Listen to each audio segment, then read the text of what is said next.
Before the earth was created, there were other aeons. There were other civilizations. There were other realms.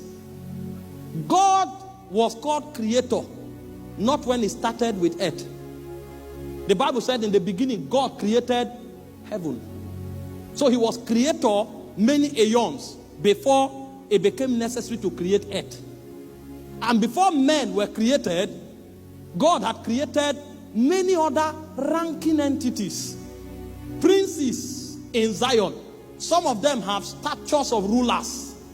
Even when they fell, they were still recognized as rulers of darkness. Because of the level of scepter they were wielding in the realm of God. They were created princes. So even in the state of their fall, if you make a mistake of undermining them, you'll be in trouble. They are called the rulers of the darkness of this world. Now, all of this happened before man came. And even in the realm of God, there are some that were not given designation. They were called elders. So they have become so old. And only God knows what reference was used to judge their age.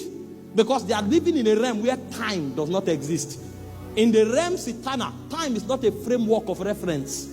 Now, if a being is living in a realm where there is no time and is called an elder, the question you ask yourself is, by what parameter was your age judged?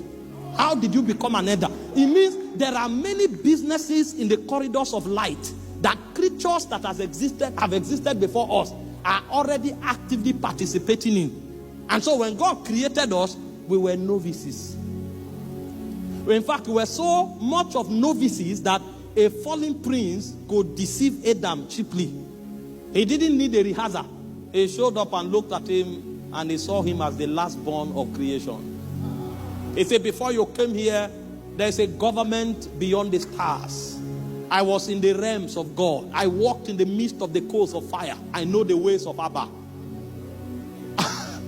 When God was contemplating creating your civilization, we were there. We sang into the foundation of the earth. I'm a singer. I know the mysteries of sound. In the corridors of glory, I am a captain of sound. And God cannot function without sound. I know how your makeup was designed. And when he looked at the man, he saw his naivety and it deceived him cheaply. And the reason the man fell was because he didn't know that there was a government. You know, I can walk into the UK now, and because I see a lot of advanced civilization, there is a train, there is football pitches, there are so many things, I can begin to enjoy myself and forget that there is an ancient monarch that exists in a place that regulates this civilization. And if I'm not careful, if I fall into rebellion, that monarch can use this system to find me and eject me. Because it may look as if the territory is free, but there is a system regulating it. And that monarchy is more ancient than my grandfather's. Some of the buildings standing here were built 1,000 years ago, when no cell, no chromosome had matured to think of bringing me. So I can come into this civilization and forget that there's a government, that everything I'm seeing is not random. Everything I'm seeing is regulated, highly regulated. And for me to be relevant, I must enter that government and align myself. So when Adam came, he didn't know that there was a government, that he needed to align himself. He went on a journey of his own devising. He saw apple and he said, wow, these fruits are healthy. He chewed some and he was having fun. He saw the river. He went and was swimming. He didn't know that there was a government he was sent here to represent. That earth was a constituency amongst many constituencies. He would have asked himself, why is Michael called Ark? If he would have asked some question, why is he called Ark? It means there's a quadrant that this guy commands. So he's a commander among certain angels that operate in a government. He didn't know a civilization was going on. And so he fell. And since that man fell, God has been on a project of recuperation, of restoring and of redeeming the earth. Because his constituency is about to be cut off. A county is about to be cut off.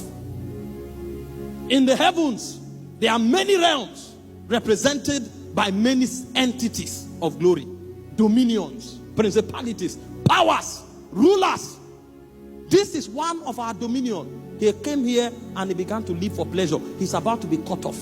And so from the day the man fell, the whole idea of legislation in Zion was an attempt to redeem him. And so Jesus showed up, and he knew what he was going to do to restore humankind back to their place, not in having fun, but in representing God as constituency agents that represents an aeon.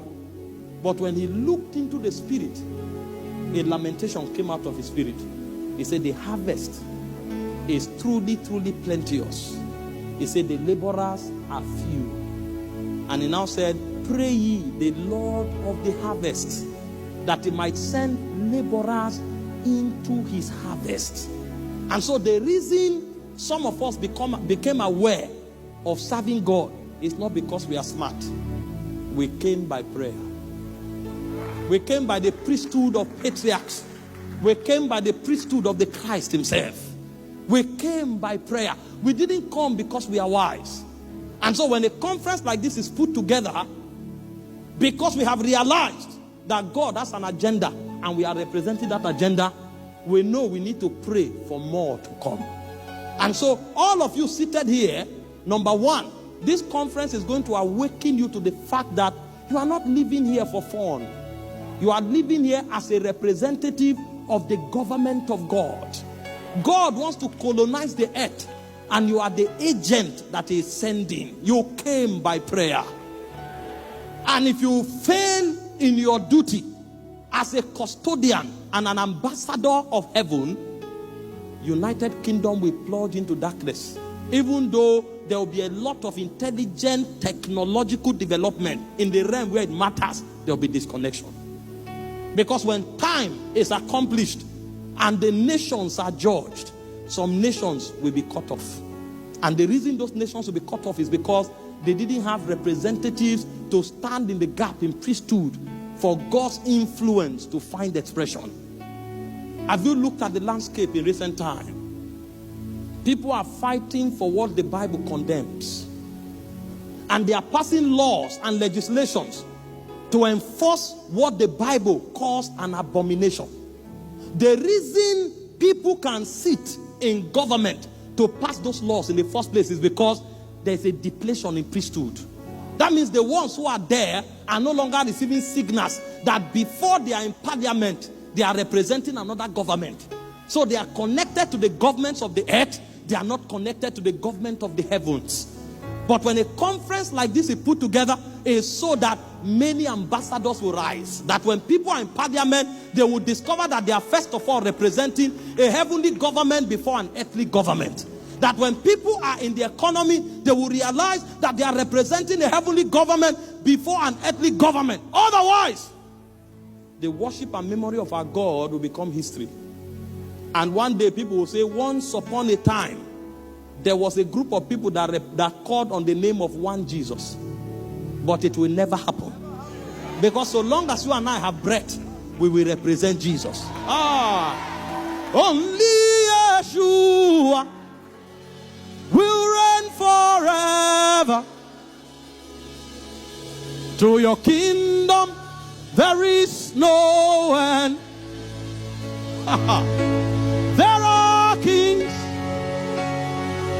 there are kingdoms, there are mountains, and there are thrones. Only Yeshua will reign forever. To his kingdom there is no end.